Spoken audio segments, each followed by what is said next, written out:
AP రాజధాని అభివృద్ధి పనులు శరవేగంగా సాగుతున్నాయి. రాజధాని విస్తరణలో భాగంగా ప్రభుత్వం మరికొన్ని ఎకరాలను సేకరిస్తోంది. ఈ క్రమంలో మాజీ సీఎం జగన్ మోహన్ రెడ్డి మరోసారి అమరావతిపై కీలక వ్యాఖ్యలు చేశారు. ప్రభుత్వ డిపిఆర్ ప్రకారం అమరావతికి 1,00,000 కోట్లు కావాలని, మరో 50,000 ఎకరాలకు ఇంకో 1,00,000 కోట్లు కావాలని జగన్ తెలిపారు. అంతేకాదు ఈ 2,00,000 కోట్లతో రాజధాని సాధ్యమా అని ప్రశ్నించారు. నదీ తీరంలో రాజధానిని నిర్మిస్తున్నారు. సుప్రీంకోర్టు నదీ తీర నిర్మాణాలను పరిగణలోకి తీసుకోవాలి. నదీ తీరంలో భవనం కడతామంటే ఎవరికి అనుమతి ఉండదు. కానీ చంద్రబాబు ఏకంగా నదీ తీరంలో రాజధానిని కడుతున్నారు. ముఖ్యమంత్రి ఎక్కడ కూర్చుంటే అది రాజధాని అని జగన్ వ్యాఖ్యానించారు. ఆ హయాంలో పరిశ్రమలు పారిశ్రామికవేత్తలు వెళ్ళిపోయారన్నట్టుగా చంద్రబాబు గారు నిరంతరం బురద జల్లుతూ ఒక ప్రచారం చేస్తూ ఉంటాడు.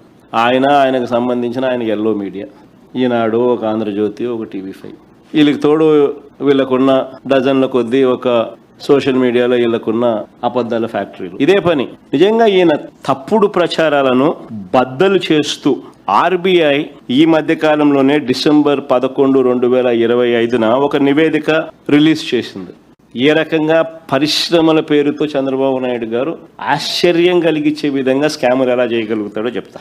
పేరుకు 1-2 పెద్ద కంపెనీలకు ఉచితంగా భూములు ఇస్తున్నట్టు ప్రకటిస్తాడు. పేరుకు మాత్రం 1-2 పేర్లు చెప్తాడు, పెద్ద పేర్లు. వారికి ఉచితంగాను 99 పైసలకి భూములు ఇస్తా ఉన్నట్టుగా ప్రకటిస్తాడు.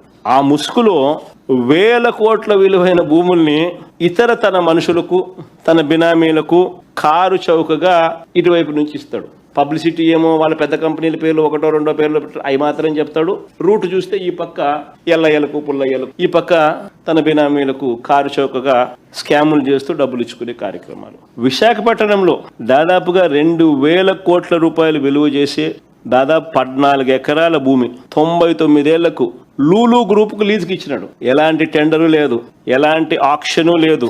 కేవలం కంపెనీ రాసిన లెటర్ ఆధారంగా ఈ భూములు వాళ్ళు మాల్ కట్టుకునేదానికి ఈయన ఇచ్చినాడు.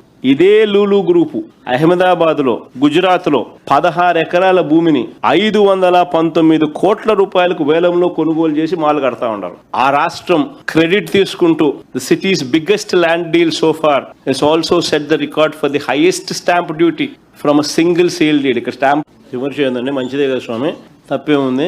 ఎవడు రావడం లేదు అని అంటే సంతోషించాల్సింది పోయి దానికి విమర్శ అంటావు నువ్వు. న్యాయ పోరాటంలో భాగంగా ఈరోజు కోర్టులో నేను అడ్మిట్ కూడా అయింది కదా.